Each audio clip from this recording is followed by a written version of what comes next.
Oh my god, the MCU is getting pretty stale. Ant-Man Quantumania? Are you kidding me? The Thunderbolts? Are you serious?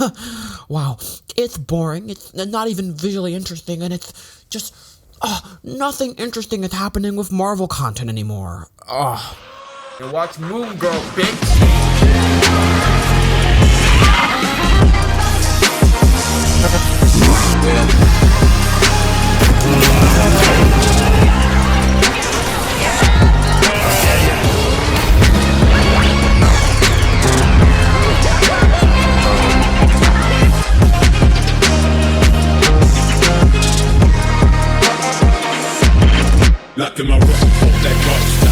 Hello everybody, Chill here, and welcome to a brand new video. And today, we're going to be talking about a new cartoon, and it's positive. Oh my god, I'm really breaking the mold here. But all jokes aside, be honest. People who grew up in the early 2000s, what are your thoughts on action cartoons? For real. Do y'all like action cartoons or no? Because I remember when I was a kid, I really vibed with action cartoons. Not just comedy based with elements of action like the Powerpuff Girls, but also mainly action shows. Samurai Jack, Symbiotic Titan, most of the Ninja Turtles cartoons. Hell, I'm pretty sure all of the Ninja Turtles cartoons except for that weird live action show.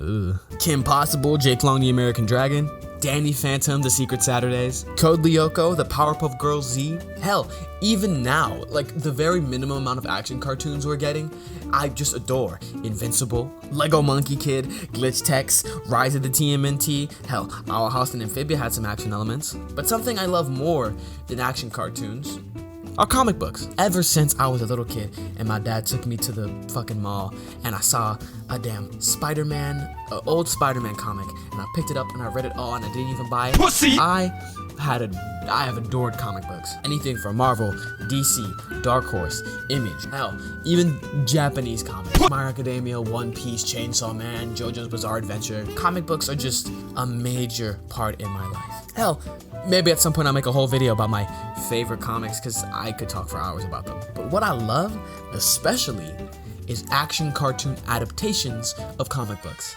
And yeah, your Avengers, your Spider-Man, your Batman, but also of ones that aren't that popular, like the previously mentioned Invincible, or the subject of today's video, Moon Girl. Now, Moon Girl is a Marvel Comics character who, in universe, is the smartest character. Yes, the smartest Marvel character is Moon Girl. And from what I know about the original comics, it's about Lunella Lafayette and her interactions with Devil Dinosaur and just sort of them in the Marvel universe. Now, I'm gonna be 100% transparent. I know nothing about Moon Girl. I've never read Moon Girl. I don't think I've read a comic with Moon Girl in it. And it's just never caught my eye, in my opinion. Now, I do respect Moon Girl. Again, smartest character in Marvel Comics, respect is due, but it's just never been my personal vibe. Comics-wise, I'm more of a DC person than a Marvel person, and even within Marvel, there's a very few select heroes that I choose to read. However, one of my really close friends is a super big fan of Moon Girl, and he just says it's a really good comic, so you know what, I trust his judgment. But when Marvel announced a brand new action cartoon adapting the Moon Girl and Devil Dinosaur comics, I was pretty excited. And I was waiting on the edge of my seat, watching every trailer, getting super excited. I couldn't wait for this show, and then it dropped. And then I wasn't paying attention. But then like a few weeks later, I started watching when it came on Disney+. I ended up watching all 6 episodes of Moon Girl and Devil Dinosaur on Disney+ in a single sitting, and guys, it's peak fiction. Like, I know people thought I word around, but oh my god, y'all, I am so serious. Moon Girl and Devil Dinosaur is peak fiction. If you haven't seen it, pause the video, go watch it right now, not a joke. Come back when you're done. You back? You watched it? Good job. You didn't? You still don't think it's peak fiction? Okay, you know what? I'll talk about it and then you'll watch it. Trust me. The first thing I want to talk about with Moon Girl and Devil Dinosaur are the characters. Characters in this show are just so likable, every single one of them. First is obviously our main character, Lunella Lafayette, just a very smart character. She's around 13 years old, in middle school, I think, and she is so just, I love her. I love her. From episode 1, I got a real close attachment to her. And they actually keep up with her being the smartest character in the Marvel Universe. She is an absolute genius. However, they don't make her flawless. I do think the best thing about giving her flaws, though, is that they never sacrifice her intelligence.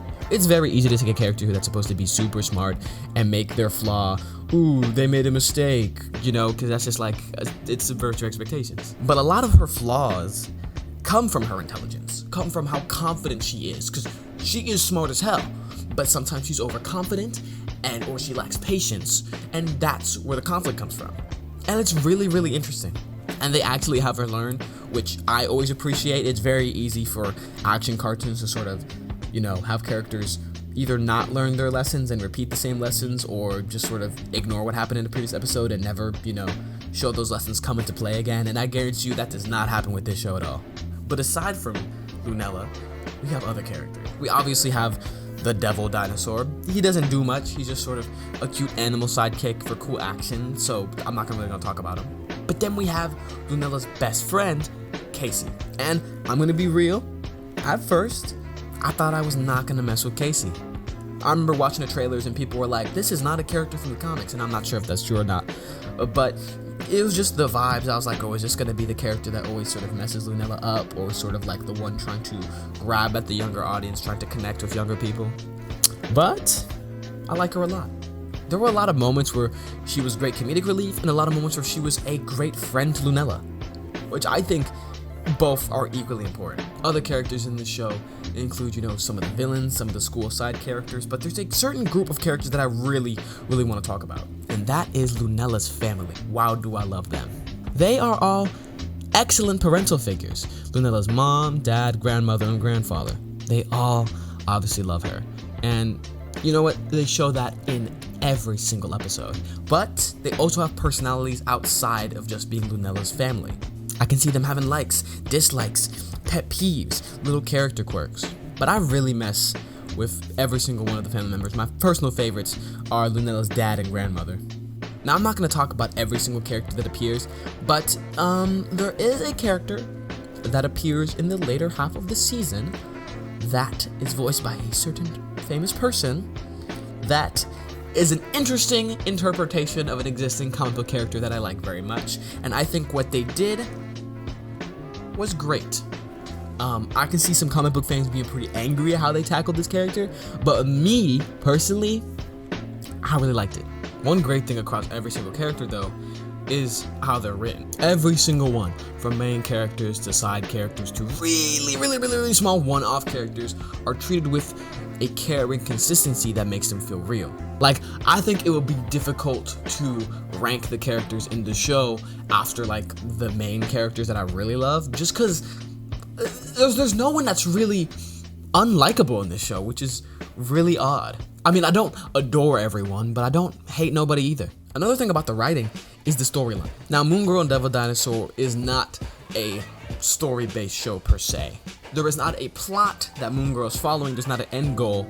However, there is continuity, and every episode takes place after the other. But the storyline of each individual episode is really well handled. It tackles an issue that people Lunella's age will be dealing with, whether it's bullying, social media, competition, responsibility, etc., etc.